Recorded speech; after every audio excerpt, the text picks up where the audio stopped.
नमस्कार दोस्तों and very good evening. मैं हूं सतीश। आज की क्लास में आप सभी लोगों का मैं तहे दिल से स्वागत करता हूं। जैसा कि विदित है, पिछले 1 महीने से समस्त विश्व कहीं न कहीं एक भयंकर महामारी की चपेट में चल रहा है, जिसकी वजह से अर्थव्यवस्था तो कहीं न कहीं चौपट हो ही चुकी है और इसका अब असर आप लोगों की पढ़ाई पर भी दिखने लगा है। लगातार 1 महीने से क्लासेस न चलने के कारण एकेडमिक क्लासेस कि जितने बच्चे हैं उनके 9, 10, 6, 7, 8 के सिलेबस में कहीं ना कहीं लॉस हो रहा है। लेकिन सरकार के पास और कोई ऑप्शन भी नहीं है। अगर हम सोशल डिस्टेंसिंग नहीं फॉलो करते हैं तो कहीं ना कहीं इस महामारी जिसको भारत ने काफ़ी कंट्रोल कर रखा है, वो साइड हम कंट्रोल फिर नहीं कर पाएंगे और मौत के गाल में काफ़ी ज़्यादा जनसंख्या समा जाएगी। तो इससे बचने का यही तरीका है कि सोशल डिस्टेंसिंग को फॉलो करें। क्लासेस नहीं चल रही हैं किसी भी स्कूल में, नुकसान हो रहा है, मैं सहमत हूँ।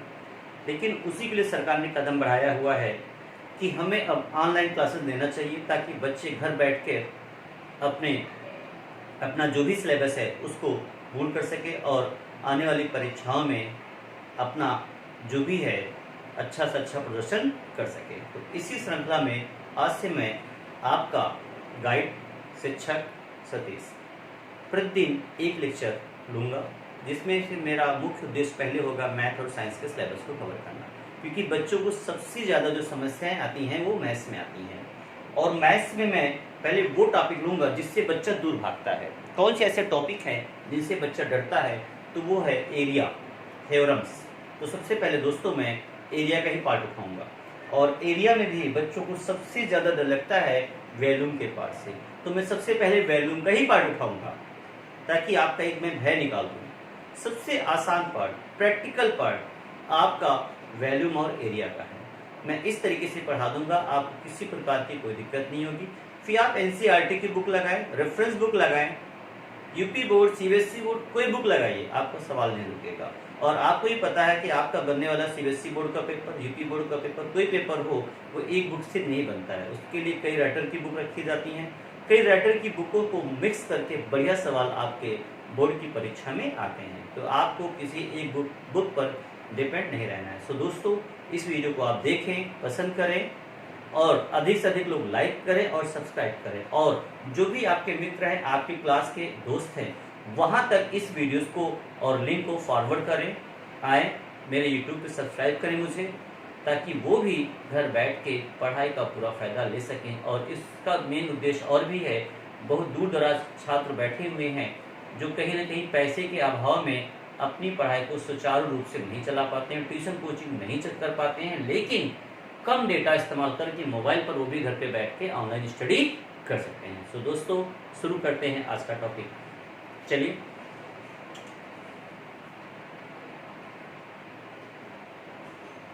सबसे पहले हम मैथ सेक्शन में इंपॉर्टेंट टॉपिक उठाएंगे, जहां से लॉन्ग क्वेश्चन, बढ़िया क्वेश्चन बनते हैं, ऑब्जेक्टिव बनते हैं और आना बिल्कुल तय रहता है। चलिए, कुछ बेसिक चीजें हैं जिनको बिना बताए हम आगे नहीं बढ़ सकते हैं। क्यों? वो आगे कौन अभी बताएंगे। तो कौन में आपको राइट ट्रायंगल के बारे में पढ़ना ही पड़ेगा। अगर आप राइट ट्रायंगल के बारे में नहीं जानते हैं तो जब मैं कोण बनाऊंगा बॉस, ये कोण, तब आपको राइट कोण समझ में ही नहीं आएगा। कोण में जब आप इस स्लैंट हाइट कैलकुलेट करेंगे तो कहीं ना कहीं राइट ट्रायंगल का फंडामेंटल ही काम करेगा। सो फर्स्ट हम राइट एंगल क्लियर करेंगे, आपका पहला। और कोण जब पढ़ाएंगे आपको तो नीचे का बेस आपका सर्कुलर होता है। देखिए, सर्कुलर होता है, अर्थात आपको वृत्त, सर्किल का कॉन्सेप्ट क्लियर होना चाहिए। अगर सर्किल का कॉन्सेप्ट क्लियर नहीं है तो मैं इस कोण का कॉन्सेप्ट आपको क्लियर नहीं कर पाऊंगा। सेकेंडरी देखते जाइए क्या क्या आपको आना चाहिए। नेक्स्ट है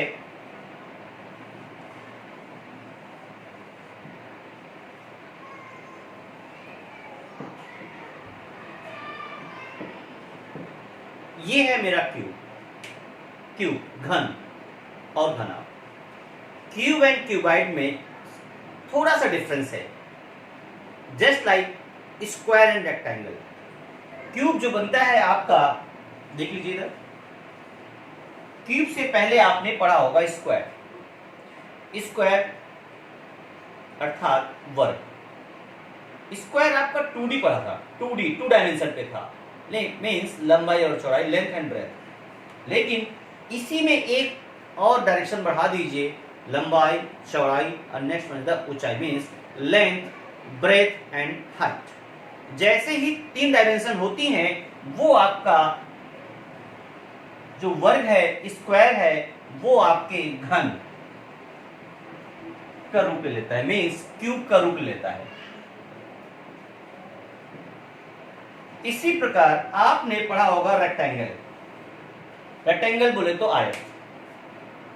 आयत भी आपका 2D पे था, उसने भी एक डायरेक्शन और बढ़ा दीजिए, लेंथ ब्रेथ एंड हाइट, तो आपका फॉर्मुलेट हो जाएगा क्यूबाइट। ये क्यूबाइट कैसे क्यूबाइट है?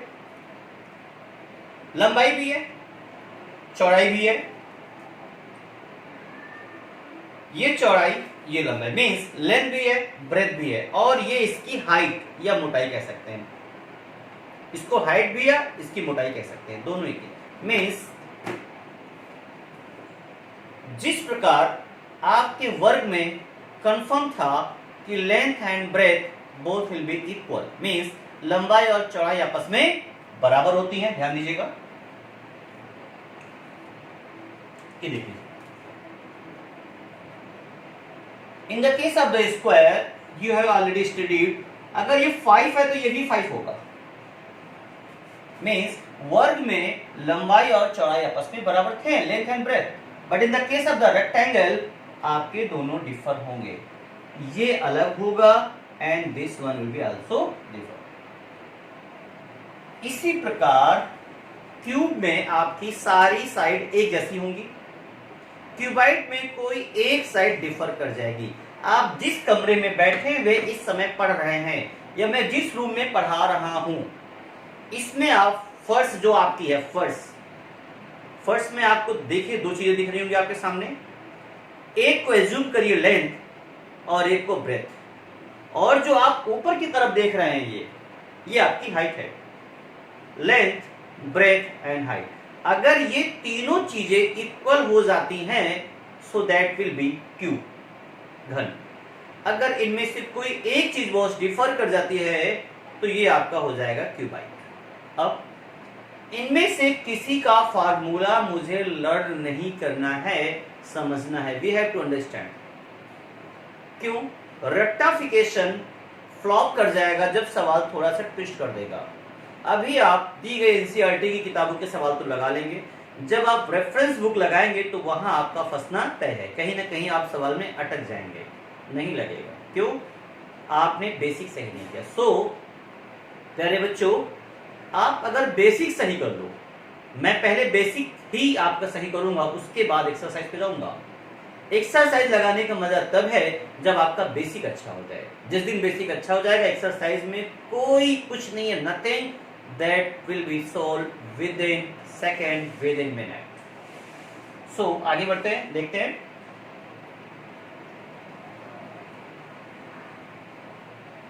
हाँ, तो क्यूब और क्यूबाइट को पढ़ने से पहले जैसे हमने बताया आपको पढ़ना पड़ेगा समकोण, राइट ट्रायंगल। देखते हैं राइट ट्रायंगल, देख लीजिए, एंड सर्किल, वृत्त।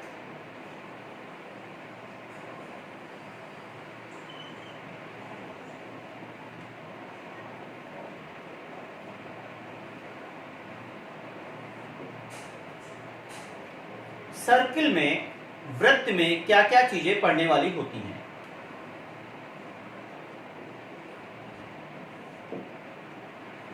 ये आपका मेन जो मैं रेड पॉइंट रख रहा हूं, दिस इज द सेंटर, केंद्र। इस केंद्र से, सेंटर से जो भी लाइनें ड्रॉ होगी, दैट विल बी डायमीटर, व्यास। और इस सेंटर से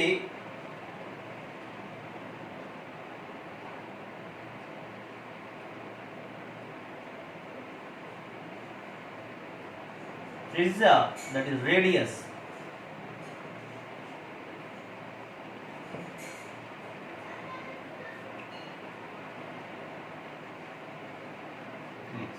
and this one is the circumference perimeter.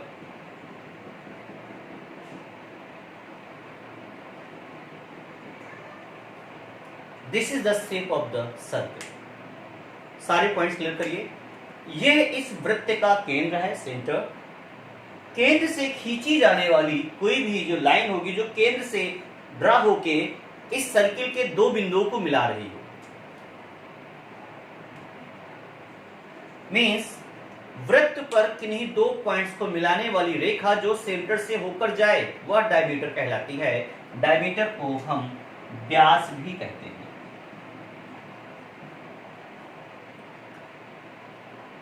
अब सेंटर से परिध तक की जो डिस्टेंस होती है उसको बोलते हैं हम रेडियस, उसको हम बोलते हैं रेडियस, त्रिज्या। इसी पे सारे फार्मूले अब तय हैं। और ये जो आउटर बाउंड्रीज होती है ये होती है दैट इज कॉल्ड पेरीमीटर।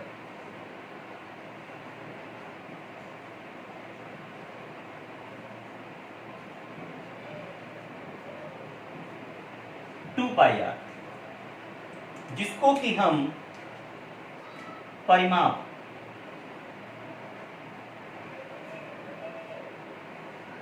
बोलते हैं, 2 पाई आर। पाई एक कांस्टेंट है जिसकी value pi is equal to 22/7 ये होती है। R is the here radius. देख लीजिए, ये भी रेडियस होगी आपकी, ये भी रेडियस होगी और ये भी आपकी रेडियस होगी। तो ये कंप्लीट जो हमारा d होगा तो एक फॉर्मूला और बनता है, d is equal to 2 time of radius. Means radius का जब दूना करेंगे तो आपका डायमीटर बन जाएगा। अब एक लास्ट फॉर्मूला है जो हम लिखने जा रहे हैं, एरिया।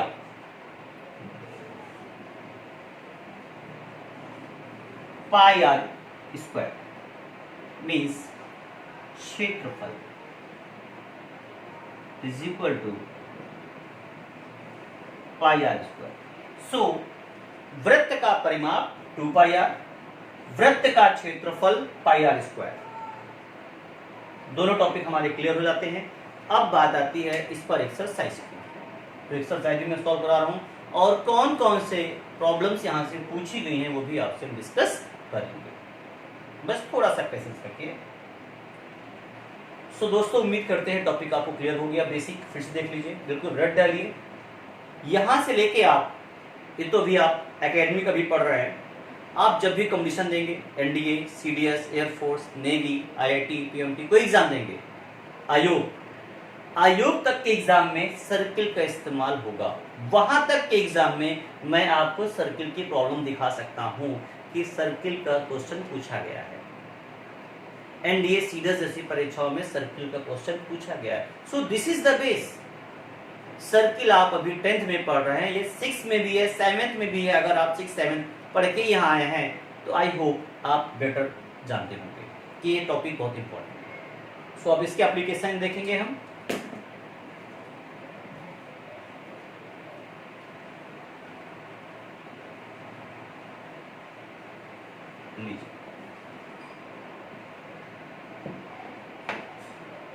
एक फॉर्मूला हमारा और है, सेमी पेरीमीटर।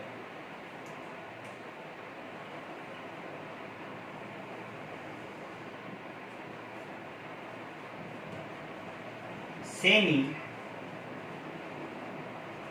पेरीमीटर, अर्ध परिमाप। देखिए, जैसा कि मेरे अन्य वीडियोज आपने देखा होगा, मैंने आपको सिंपल सा समझाया है पेरीमीटर निकालना का निकालने का सबसे बेस्ट तरीका होता है आउटर जितनी बाउंड्रीज दिखाई पड़े आप उन सबको जोड़ दीजिए please. Add on the all of the sides outer boundaries of the given figure not matter this is the triangular quadrilateral और सर्कुलर। यहां का शेप कैसा है, कितनी बाउंड्रीज दिख रही है आपको? हमें महज एक बाउंड्री दिख रही है, हमें ये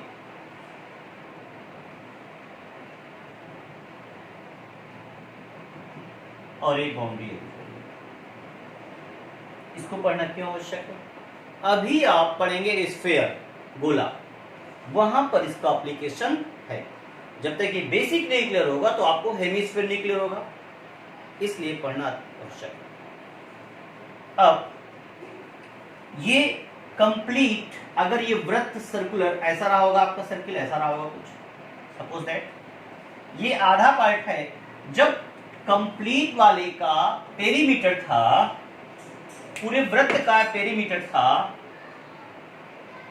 2 पाई आर, तो ये आधा है तो इसका पेरीमीटर क्या होना चाहिए?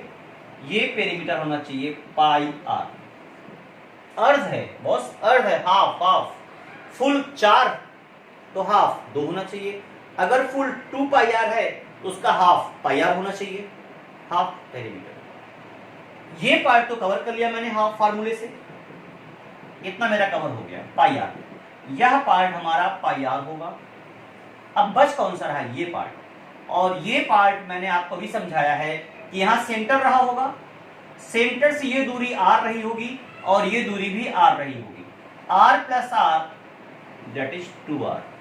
सो this is the formula of half perimeter, semi perimeter, pi r plus 2r। अब इस पे आप सवाल कोई भी बहुत इजीली फॉर्मुलेट कर सकते हैं। कैसे? एग्जांपल लीजिए, example if the diameter of the any circle is the 14 centimeter, जो कह रहा है उसको लिख लीजिए। if the diameter of the any circle is the 14 centimeter then find its area and perimeter, semi perimeter। यदि किसी अर्धवृत्त का if the diameter of the any if the diameter of the any semicircle is the 14 centimeter, find out its area and semi perimeter। यदि किसी अर्धवृत्त का diameter 14 है तो उसका क्षेत्रफल एवं अर्ध परिमाप ज्ञात करें। बहुत इजी है। डायमीटर 14 है तो टोटल 14 होगा, तो ये रेडियस हमारी बनेगी 7। एग्रीड? वैल्यू पुट अप करिए। Question is over. Pi is 22/7, ये दिया जाएगा आपको, हिंट में रहेगा, लिख देगा if pi is 22/7 into 7 plus 2 into 7, 7 cancel कर सकते हैं आप, 22 and 14 that will B 36 centimetre. एक सवाल कैलकुलेट हो गया हमारा। अब इसी को मैं व्यवहारिक रूप में कन्वर्ट कर सकता हूं। कैसे? देख लीजिए। एक खेत जो कि अर्धवृत्ताकार है, एक फील्ड है, एरिया है जो कि सेमी सर्किल के शेप का है। इस खेत के तीनों तरफ, इस खेत के चारों तरफ, मतलब कंप्लीट, इस खेत के हर ओर कांटेदार तार, ये कांटेदार तार है, कांटेदार तार लगवाने का टोटल बजट क्या होगा यदि rate is 10 rupees per metre, 10 rupees per metre and the diameter is the given 14 metre. यदि किसी अर्ध वृत्ताकार खेत का डायमीटर व्यास 14 मीटर है तो उसके हर तरफ कांटेदार तार लगवाने का बजट क्या होगा? ये हो गया व्यवहारिक, जो कि आज के एग्जाम में पूछा जाता है। आपको प्रैक्टिकल सवाल ज्यादा मिलेंगे, बेसिक क्लियर, प्रैक्टिकल पे आइए, ताकि आपको पता तो चले मैथ आप पढ़ क्यों रहे हैं। नहीं आपके मन में बड़ा क्वेश्चन होगा क्यों हमको सब पढ़ाया जा रहा है, क्या मतलब इतनी टेंशन क्यों दे रहे हैं। टेंशन देने का यही रीजन है कि आप अपने व्यवहारिक जीवन में इन टॉपिकों का सही इस्तेमाल कर सके। ये हमारा व्यवहारिक जीवन आ गया। चलिए, कितना तार खरीदेंगे, आप मार्केट गए हैं, कोई ऐसे थोड़े कह देंगे भाई 50 मीटर तार दे दीजिए, 100 मीटर तार दे दीजिए, ऐसे नहीं। आप कैलकुलेट करिए तब मार्केट जाइए, ताकि जब तार लगाएं तो उसमें 1 भी मीटर तार ना कम पड़े और ना ही बढ़े। इससे क्या होगा, वेस्टेज ऑफ मटेरियल पे कंट्रोल होगा, आपका मटेरियल वेस्ट नहीं होगा।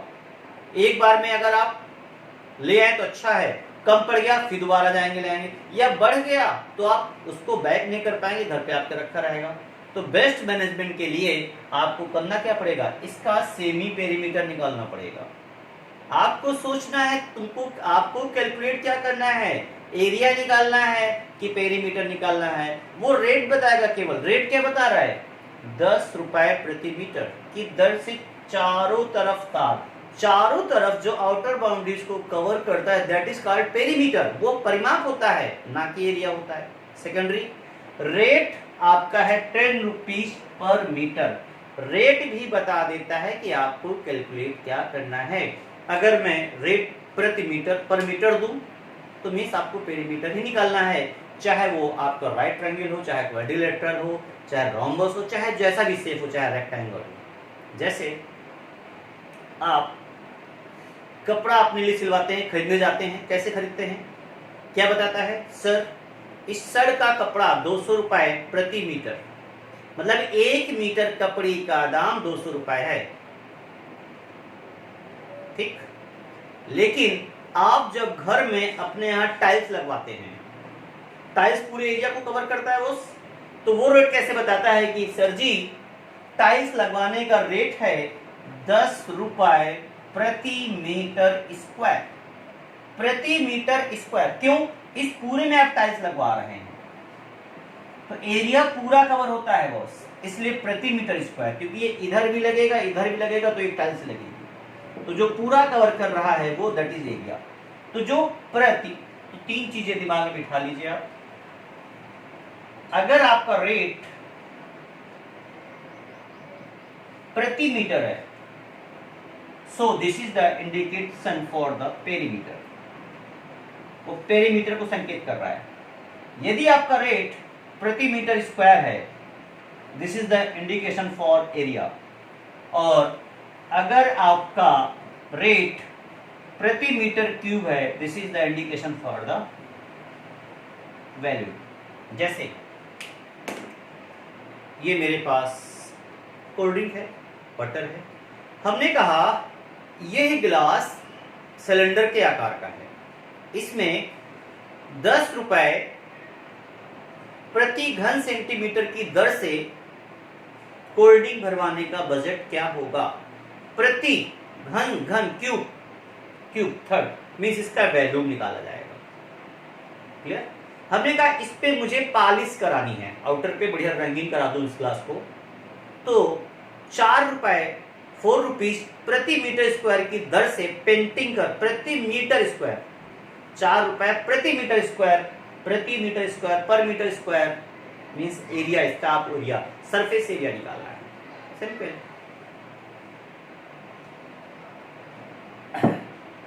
चलिए दोस्तों आगे चलते हैं।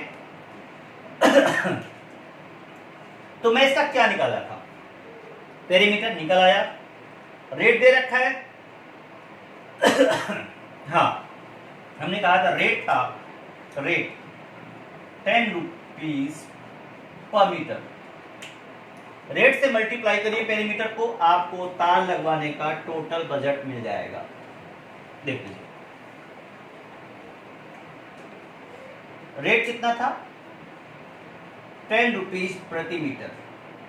1 मीटर तार लगवा, 1 मीटर तार का बजट 10 रुपए है, टोटल तार कितना लग रहा था 36 मीटर, तो 36 into 10 that will B 360 rupees. Means आपको अपने घर से 360 रुपीज लेके जाना है, आपका तार का मैनेजमेंट हो जाएगा। अक्सर हम पूछते क्या बजट आएगा, कितना मार्केट पैसा लेके जाएगा, ऐसा ना हो कम हो जाए, कुछ कम नहीं पड़ेगा। विद बेस्ट मैनेजमेंट के साथ जाइए, कैलकुलेट करके जाइए, कैसे कम पड़ जाएगा। चलिए आगे देखते हैं। नेक्स्ट अगली जो प्रॉब्लम है इसकी ऐसे आती है।